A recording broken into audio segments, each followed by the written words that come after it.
Hey, my friends, it's Matt. This is a 10-minute Bible Hour podcast, and we are in the middle of a double episode on this passage here in Galatians 5:13 through 15 that goes thusly.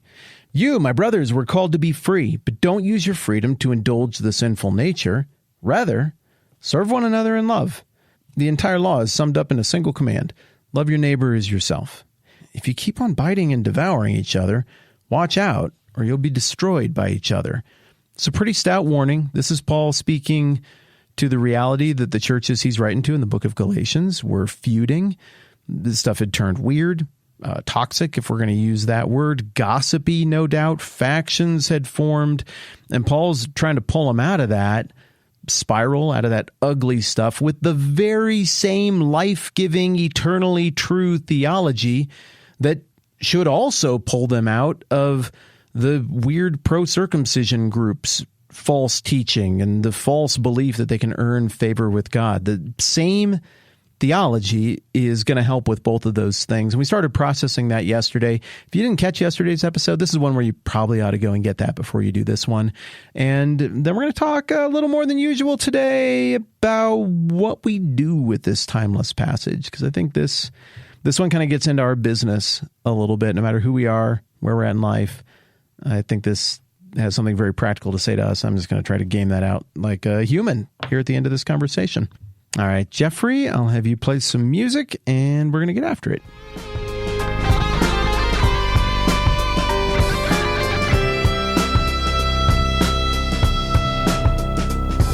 So this little passage right here, I guess you could call it an aside, but more so, I think this is Paul just kind of acknowledging, hey, you guys have ownership of this. You are getting it wrong. This is sinful. This is not reflective of life by the Spirit. Speaking of life by the Spirit, guys, this isn't reflective of it.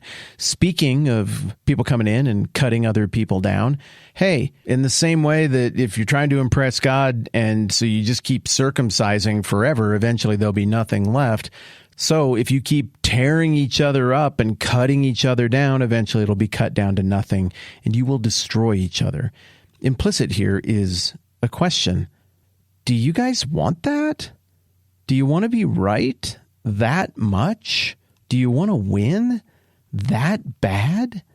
Can you not remember who that person was to you when I was there? Can you not remember who that person was? Do you not remember what they did for you when you were in need? Do you not remember how you served them? Do you want to destroy them now? I mean, he kind of hints at that question earlier when he's like, have I now become your enemy by telling you the truth? Guys, are you all each other's enemies here in the churches in Galatia? You need to stop it. You can't keep taking these shots at each other, or there's going to be nothing left. You will destroy things you once loved, and you will regret it. There's obviously a lot of paraphrasing, reading into it from me there, but what I'm saying is from the rest of the Bible, and it's also coming from my own experience. So I think this is pretty important stuff. Obviously, this is a very theological book, but it's also a practical book trying to get things straightened out at a church that apparently had bigger problems than just some people came along and said wrong things. There's also some stuff wrong in the church. The Bible's never secretive about the reality that can and will happen. And thankfully, the Bible, by choosing to be honest about that being a thing that can happen, also anticipates it and gives us guidance for what to do when that happens. And this is Paul weighing in with that right here, trying to save this thing before they completely wreck it with this kind of fighting.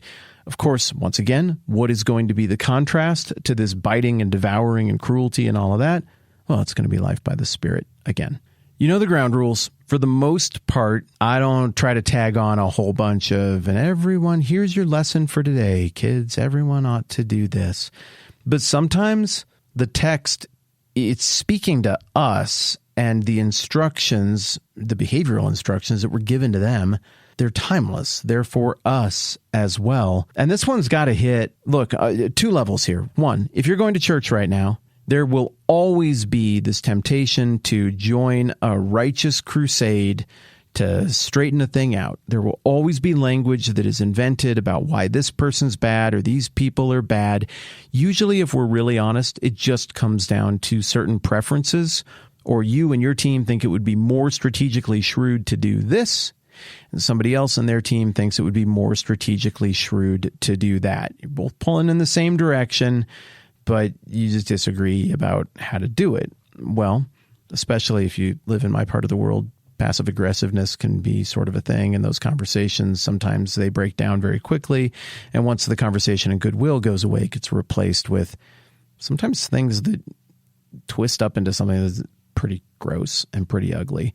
I think you and I are supposed to read this passage and say to ourselves, I think I'm supposed to take off ramps for that. I think if I'm doing this kind of stuff, anything that could be described as biting or devouring, even if I have some ostensible, noble, spiritual, very righteous rationale that I can defend, if I'm doing anything that involves biting and devouring, I'm probably getting it wrong. And I probably need to find another way to work out whatever my frustration is at church, or just drop it and go deal with my own business and my own problems for a while instead of worrying about what's wrong with everybody else. This stuff is extra icky when it happens in church. It does take a chunk out of your soul. And further, you might get better later, but it can take decades out of the middle of an otherwise thriving Christian walk when we let ourselves get sucked into these kind of things, whether the motives are just entirely bald-faced selfish or whether they're ostensibly righteous. Either way, it just takes a chunk out of your soul to play this game. And we're all tempted to play it at one point or another in our lives. And I think this passage is just it's a very helpful reminder for me. Maybe don't do that. Try to be shrewd about how you handle disagreement and what you do. I would reference all of us back to Matthew 18. Jesus himself gives us guidance about what to do when we don't like what's going on with somebody else, or somebody sins against us or something like that.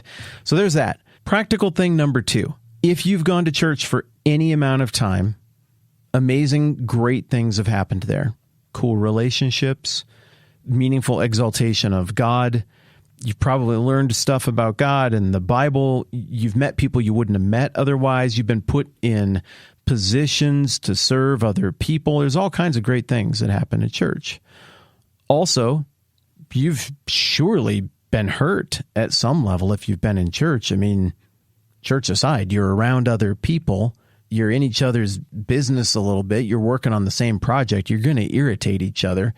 And for whatever reason, irritation sometimes can morph into something more than irritation and into hurt. Everybody at church has been hurt. Some of those are cataclysmic, and I know those exist. I'm not talking about those situations here. I'm talking about the disappointment that comes with, I thought it would be better and I thought this wouldn't happen here, but it did. And we were mean to each other and now I feel gross and I want to run away and hide. That disappointment is overcomable. And the very next verses here in Galatians 5:16 through the end of the chapter, they talk about how to overcome it. Paul's going to paint a big contrast between stuff that is selfish and exploitative and hurtful toward other people and the fruit of the Spirit. Nurture this stuff. This is what comes when you live life by the Spirit. So there's growth here. There's hope here. There's a roadmap towards something way, way better. And the other thing is, at church, we have a secret weapon that we don't have in other places where we get hurt, and that is forgiveness that is more than just a platitude. Because the whole thing is predicated on Christ forgiving us when he's way, way, way better than we are, and the offense toward him, the gap between him and us, is way bigger than any offense that would ever exist or gap between us and another person, because the forgiveness of God through Christ is the starting point of the entire Christian enterprise. Forgiveness is not just a platitude for us. There's actually power in it. It's substantial. It means something. We are imitating Christ. We're imitating the impulse of the kingdom. And it is possible to achieve real reconciliation, and as far as the East is from the West with other Christians. Sometimes it can't be reconciled, but you can still release people from their spiritual debt, the guilt, whatever you feel like they might owe you, even if you can't be reconciled, because of the mechanics of the cross and what Christ has made available in forgiveness. So here's a point. If you've been hurt by church, me too. You've probably done some hurting in church also. I have too. If you go there for a long time and you're a part of it and you try, Look, you're going to be there on your best days. You're going to be there on some of your crappiest days, your stupidest days, your least thoughtful days, your selfish days. People are going to get things wrong toward you in church. You're going to get things wrong toward other people in church. Forgiveness is tremendously powerful, and there is hope for growth and improvement too. And we're going to look at more of that stuff here in Galatians with this idea of life by the Spirit. The point is this: don't give up on each other. Don't give up on church.